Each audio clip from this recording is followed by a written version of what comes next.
Bonjour à tous, vous écoutez un podcast du Réseau Madagascar, le réseau des acteurs de solidarité pour l'accès à l'eau, à l'assainissement et à l'hygiène à Madagascar, animé en France par le PSO. Bonne écoute. Aujourd'hui, nous échangeons avec Karine Blanc, responsable de la solidarité internationale au sein de la direction eau et déchets de la métropole de Lyon. Bonjour Karine. Bonjour Liana. Alors Karine, tu travailles donc à la métropole de Lyon. Pourrais-tu nous décrire l'engagement de la collectivité pour appuyer la mise en place de services d'eau potable et d'assainissement dans les pays en développement ?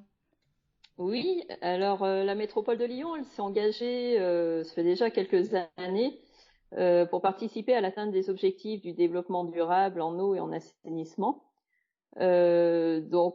Participer à contribuer à ce fameux objectif 6 qui est de garantir l'accès de tous à l'eau, l'assainissement et d'assurer une gestion durable des ressources en eau dans le monde d'ici 2030. Donc on s'est engagé grâce à la loi Oudin de 2005, puisque avant d'être métropole, nous étions communauté urbaine, mais à la communauté urbaine de Lyon, en 2005, on a choisi d'adopter cette loi Oudin en consacrant 0,4% des budgets eau et assainissement de la métropole de Lyon pour aider donc des pays en voie de développement. Donc on a mis en place deux sortes de dispositifs. Le premier, c'est un fonds de solidarité et de développement durable pour l'eau qu'on appelle un peu plus communément fonds eau. Et puis le deuxième dispositif, c'est notre programme de coopération décentralisée que nous avons avec Madagascar. Donc pour revenir sur le fonds eau, c'est un fonds qui a été un peu précurseur à la loi Oudin puisqu'il a été créé en 2003 dans le cadre du contrat d'affermage entre le Grand Lyon et notre fermier qui était à l'époque Veolia. Donc c'est un dispositif financier qui permet de soutenir des projets d'eau potable et ou d'assainissement dans des pays du Sud. Donc il est alimenté par 3 partenaires, puisque nous travaillons donc toujours avec notre fermier qui s'appelle aujourd'hui Eau du Grand Lyon, donc ex-Veolia, qui apporte dans ce dispositif 400 000 euros. Et puis on travaille aussi avec l'agence de l'eau Rhône-Méditerranée-Corse qui apporte 400 000 euros également. Donc avec la métropole qui apporte également cette même somme, on atteint un budget annuel d'1 200 000 euros. Donc c'est des fonds qui proviennent exclusivement donc des recettes d'exploitation des services d'eau et d'assainissement de l'agglomération lyonnaise.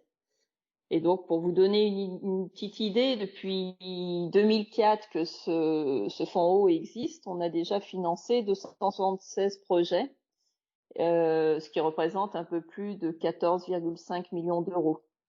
Donc on finance des projets qui viennent d'associations. Ça peut être des associations bénévoles, des associations de migrants, des comités de jumelage, ou bien ça peut être aussi des ONG plus professionnelles, ou bien on finance aussi des collectivités qui sont en coopération avec la métropole de Lyon. Donc là, c'est un peu plus particulier. Il faut vraiment que ces collectivités-là aient une convention de coopération avec la métropole de Lyon. Donc en moyenne, chaque année, on finance à peu près 25 projets et on a 24 pays éligibles, qui sont des pays qui sont principalement des pays africains. On a aussi 4 pays asiatiques. On finance également Haïti et puis les territoires palestiniens. Donc ça, c'est notre premier dispositif, le fonds eau. Et puis l'autre partie de nos fonds, donc provenant de la loi Oudin, on les attribue sur un deuxième dispositif qui est la coopération décentralisée avec Madagascar, où là, on a depuis 2006 une coopération avec la région Haute-Matchach. On travaille donc uniquement sur le volet eau et assainissement. On a déjà réalisé 3 programmes. Un premier programme qui s'est réalisé de 2006 à 2011 sur 6 communes d'intervention donc de cette région. C'était un programme qui s'appelait Agir, qui était plus axé sur la gestion des ressources en eau. Ensuite, de 2012 à 2015, nous avons réalisé un programme qui s'appelait CAPO, cette fois-ci sur 12 communes d'intervention de la région. Là, on a un peu plus diversifié nos activités et on a travaillé sur de nouveaux volets tels que la planification, les travaux. Et aujourd'hui, on est sur le 3e programme de coopération qui va se terminer fin juin 2021. C'est le programme Horizon et là, nous sommes en coopération avec 18 communes de la région Haute-Matchach. Donc l'objectif clairement de ce programme Horizon, c'est de renforcer les compétences des acteurs locaux sur le secteur de l'eau, de l'assainissement et de l'hygiène, et puis d'améliorer l'accès à l'eau potable et à l'assainissement pour les populations. Voilà un petit peu les 2 dispositifs qu'il existe donc à la direction eau et déchets de la métropole de Lyon. Et dans le cadre de cet engagement pour la solidarité internationale, la métropole de Lyon a fait le choix de lancer en mai dernier un appel à projets spécifique pour faire face au Covid-19. Est-ce que tu pourrais nous en dire un petit peu plus à ce sujet? Oui, tout à fait. En fait, on a été confronté à de nombreuses demandes de nos associations partenaires au mois d'avril, quand le Covid s'est mis vraiment à sévir. Et beaucoup d'associations venaient nous chercher pour un soutien financier sur des petites actions souvent pour aider leurs partenaires locaux pour lutter contre la pandémie. Donc on a réfléchi de quelle façon on pouvait les aider parce que le fonds eau n'était pas forcément adapté à une réponse d'urgence puisqu'on a quand même des délais d'instruction qui normalement sont à peu près de 8 mois entre le moment où les associations nous déposent un dossier et le moment où on peut les financer. Donc ce délai-là n'était pas vraiment adapté pour un projet d'urgence. Donc on a saisi le comité de pilotage du fonds eau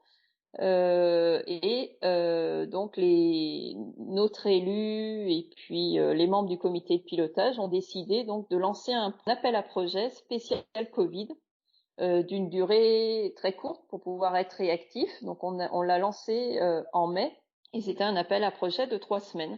Donc on a préféré travailler uniquement avec des associations qui avaient déjà reçu un financement du fonds eau.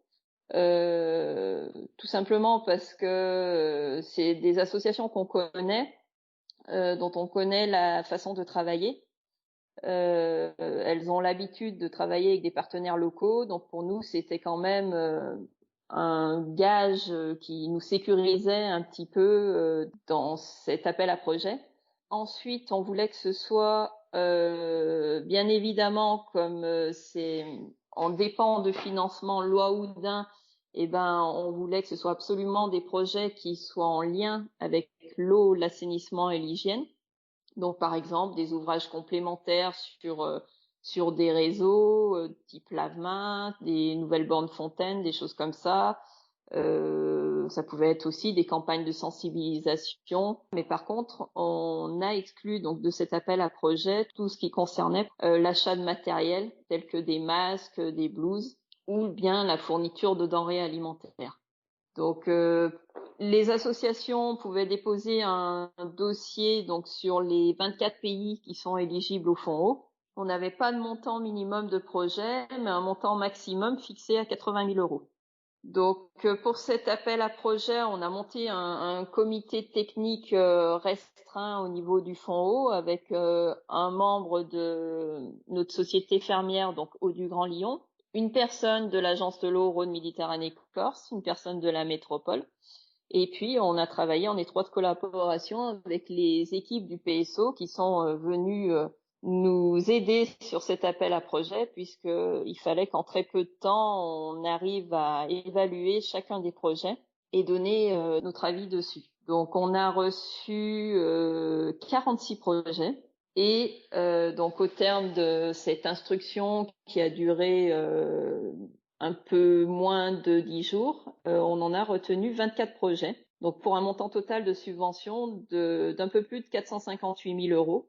On avait beaucoup de petits projets dans les projets qu'on a reçus. Pratiquement la moitié étaient des projets de moins de 5 000 euros. Et puis, malheureusement, on ne pouvait pas financer tout le monde, donc on a quand même émis un avis défavorable sur 22 projets. Est-ce que des projets d'appui à des partenaires malgaches ont été retenus dans le cadre de cet appel à projet?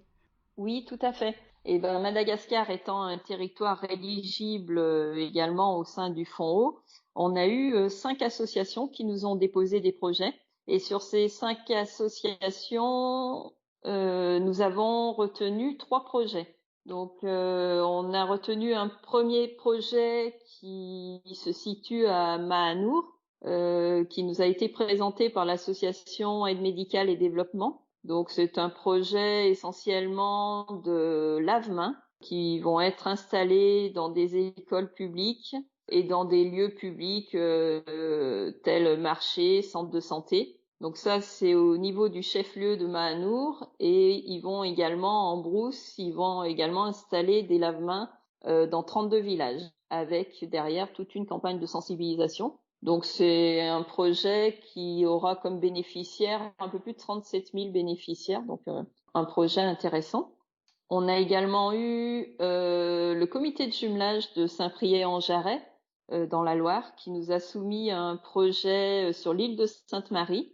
Donc c'est une association qu'on a déjà donc financée plusieurs fois sur Sainte-Marie, notamment sur des adductions d'eau dans des écoles. Et là, le projet proposé portait également sur la construction de lave-mains dans ces écoles pour réduire le risque de maladie pour les élèves, les enseignants. Donc là, c'était un plus petit projet et il est pour pratiquement 3000 bénéficiaires. Et enfin, le troisième projet qui a reçu un avis favorable, c'est un projet déposé par l'association Solidarité, Architecture et Développement à Ampef. Donc c'est un projet qui vient vraiment compléter une première phase de travaux qu'on a financée, qui était l'adduction d'eau pour la commune d'Ampef. Donc là, c'est un projet qui va permettre de prolonger la conduite maîtresse en faisant de nouvelles bornes fontaines et permettre à des fouctanes qui jusqu'à présent n'étaient pas alimentés en eau de l'être. Et puis, l'association va également construire des latrines au niveau du centre-bourg d'Ampef. Donc là, le nombre de bénéficiaires pour ce projet est estimé à 6000 bénéficiaires. Et c'est un projet un peu plus important que les 2 précédents. Voilà. Et tu le disais plus tôt, la métropole de Lyon mène une coopération décentralisée depuis 2006 avec la région Haute-Mathiac pour appuyer au développement de services d'eau potable et d'assainissement pérennes. Quelle a été la mobilisation de la métropole pour accompagner son partenaire malgache dans la lutte contre le Covid-19 ? Au niveau de Madagascar, nous avons en effet été sollicités par notre partenaire, la région Haute-Mathiac, pour lui venir en aide sur la pandémie. Donc la région avait déjà commencé à mener des actions d'urgence, notamment au niveau du confinement, des infections, de la fourniture de tout ce qui était matériel, masques, etc. Et puis, la région a souhaité vraiment mener un plan de réponse spécial Covid. Donc, c'est un plan qui a été élaboré avec tous ses partenaires locaux, dont notre équipe qui est sur place du programme Horizon. Donc, c'est vraiment un plan qui a été monté de manière concertée avec tous les acteurs du secteur et qui intègre des activités à court et à moyen terme. Donc la région a souhaité nous proposer un projet issu de ce plan. C'est un projet qui vise à alimenter en eau des écoles et des quartiers aussi de 2 communes urbaines qui sont partenaires de notre programme, à savoir Fianarantsoa et Ambalavao. Donc en plus de ces alimentations en eau, le projet aussi prévoit de réaliser des blocs sanitaires avec point d'eau, latrine et douche sur les communes d'Ambalavao, Sambave, d'Ankaramen et d'Ambalaken. Donc c'est un projet qui permettra d'améliorer les conditions sanitaires des populations avec un volet important de renforcement des capacités des collectivités et des délégataires qui va être prévu. Donc ce projet, c'est un projet de près de 180 000 euros sur lequel nous allons être fortement aidés par notre partenaire, l'agence de l'eau Rhône-Méditerranée-Corse. Et ces différentes activités viendront vraiment compléter nos actions que nous menons avec le programme Horizon. Très bien, merci. Du coup, à travers ton témoignage, on voit bien effectivement que la métropole de Lyon a été fortement mobilisée pour appuyer les partenaires à l'international. Euh, Finalement, quels enseignements retirez-vous au sein de la métropole de cette mobilisation inédite? C'était pour nous, oui, comme tu l'indiques, une mobilisation inédite parce qu'on n'a pas l'habitude de faire des appels à projets sur une durée courte comme celui qui a été fait, puisque le Fonds eau, il est ouvert toute l'année. Donc, en fait, les associations peuvent déposer leurs projets quand elles le souhaitent. Donc là, l'avantage d'avoir un appel à projet court nous a permis aussi d'avoir tous les dossiers, de recevoir tous les dossiers en même temps, toutes les demandes de projets. Et du coup, c'est vrai que c'était intéressant, ça nous permettait d'avoir une meilleure vision des projets proposés. Et puis, on s'est retrouvé aussi avec des petits projets, ce qui est assez inédit parce que dans le cadre du Fonds eau, les projets, c'est plutôt des projets qui sont quand même relativement importants. Alors que là, on avait, comme je l'ai dit précédemment, plus de la moitié des projets qui étaient inférieurs à 5 000 euros. Ça nous a permis de voir que finalement, avec des petits budgets, on avait des projets qui étaient finalement très efficaces, avec des réalisations rapides, puisqu'on a déjà reçu des rapports finaux pour des projets qu'on a financés début juillet. Donc on est mi-septembre et ça fait déjà une quinzaine de jours qu'on a reçu différents rapports.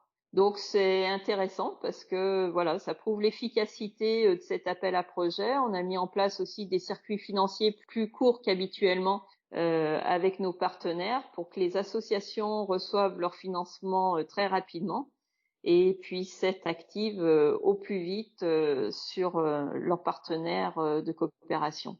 Donc pourquoi pas réfléchir pour la suite à d'autres appels à projets. Je souhaite pas que le Covid perdure, mais sur d'autres thématiques, c'est quelque chose qui peut être intéressant et à renouveler. Eh bien, merci beaucoup pour ce témoignage, Karine, et bonne continuation dans tes missions. Merci beaucoup, Liana. À bientôt. Si vous souhaitez en savoir plus sur l'accès à l'eau potable, à l'assainissement et à l'hygiène à Madagascar, n'hésitez pas à visiter le site internet du PSO, www.pseau.org.